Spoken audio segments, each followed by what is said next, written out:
berjumpa lagi dengan Bunda Ratna dalam pembelajaran tematik kelas 4. Nah, bagaimana kabar anak-anak hari ini? Apakah semuanya sehat? Alhamdulillah, Bunda berharap semoga anak-anak selalu diberikan kesehatan. Amin, amin ya robbal alamin.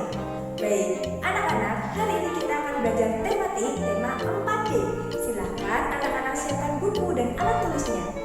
Kalau sudah, sebelum kita mengawali kegiatan, kita berdoa terlebih dahulu. Semuanya sikap berdoa.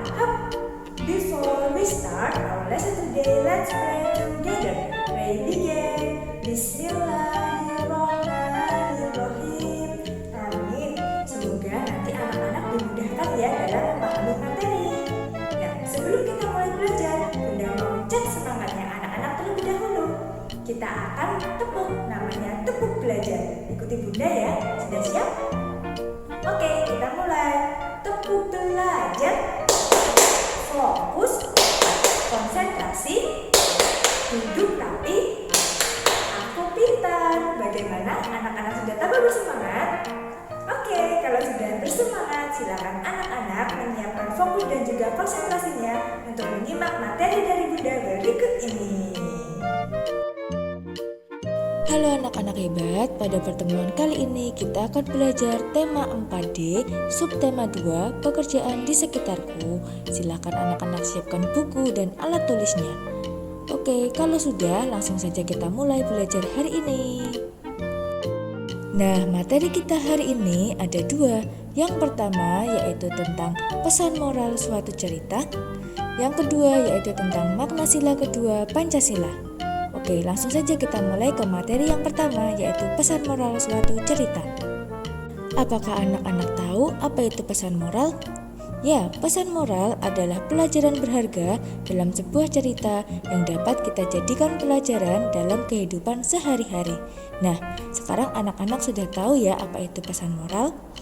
Kemudian, dalam mencari pesan moral pada suatu bacaan, ada beberapa langkah yang harus kita tentukan. Yang pertama, kita harus membaca cerita dengan cermat. Kedua, mencari peristiwa dan kalimat yang mengandung saran, nasihat, pesan, atau anjuran. Yang ketiga, yaitu membuat kalimat kesimpulan dari suatu peristiwa. Anak-anak sudah paham ya menentukan pesan moral suatu cerita? Nah, sekarang Bunda memiliki contoh bacaan yang berjudul Cita-cita Mulia di Tengah Keterbatasan. Oke, mari kita baca bersama. Menjadi guru adalah cita-cita Ibu Nita sejak kecil. Walaupun ia dibesarkan di tengah keluarga yang tidak berkecukupan, namun Ibu Nita tidak pantang menyerah dalam menggapai cita-citanya. Ia belajar dengan sungguh-sungguh. Berkat ketekunannya dalam belajar, Ibu Nita selalu mencapai hasil yang memuaskan. Ia pun memperoleh beasiswa dan berhasil melanjutkan sekolahnya.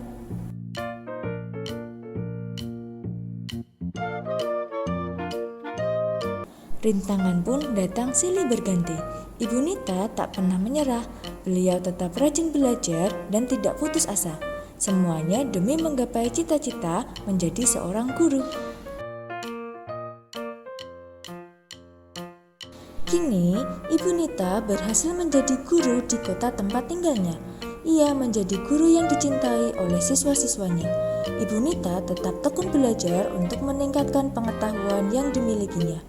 Ia berpesan kepada siswa-siswanya untuk memiliki cita-cita yang tinggi dan pantang menyerah. Nah, dari bacaan tersebut, siapakah tokoh dalam cerita? Benar sekali, tokoh dalam cerita tersebut adalah Ibu Nita. Pertanyaan selanjutnya, apa pelajaran atau pesan moral yang dapat dipetik dari cerita tersebut?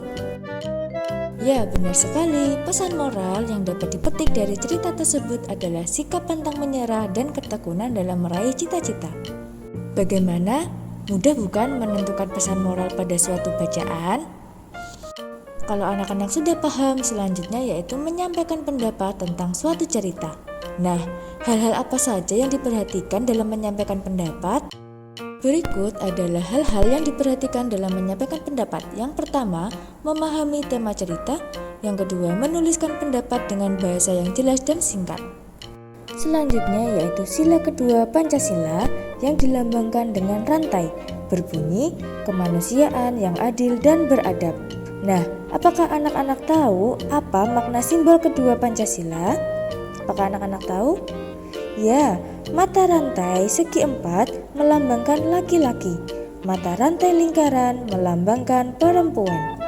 Mata rantai yang saling berkaitan melambangkan hubungan antara manusia harus bersatu dan saling membantu sehingga menjadi seperti rantai. Bagaimana? Apakah anak-anak sudah paham? Oke, kalau anak-anak sudah paham, kita lanjut ke makna sila kedua Pancasila. Yang pertama yaitu menempatkan manusia sesuai dengan hakikat sebagai makhluk Tuhan. Yang kedua, menjunjung tinggi kemerdekaan sebagai hak segala bangsa. Dan yang ketiga yaitu mengutamakan kebenaran dan keadilan. Anak-anak sudah paham makna kedua sila Pancasila? Oke, kita sudah membahas makna sila kedua Pancasila. Sekarang wujud pengamalan sila kedua Pancasila. Yang pertama, mengakui persamaan derajat, hak dan kewajiban manusia. Yang kedua, saling menyayangi sesama manusia. Yang ketiga, mengembangkan sikap tenggang rasa terhadap orang lain. Keempat, menjunjung tinggi nilai kemanusiaan. Yang kelima, gemar melakukan kegiatan kemanusiaan. Keenam, berani membela kebenaran dan keadilan. Yang terakhir, mengembangkan sikap saling menghormati serta dapat bekerja sama dengan orang lain. Bagaimana? Paham? Oke, kalau anak-anak sudah paham dengan materi hari ini, silakan setelah ini anak-anak mengerjakan kuis yang sudah Bunda sediakan di website e-learning Sekolah Teladan. Kerjakan dengan sungguh-sungguh ya.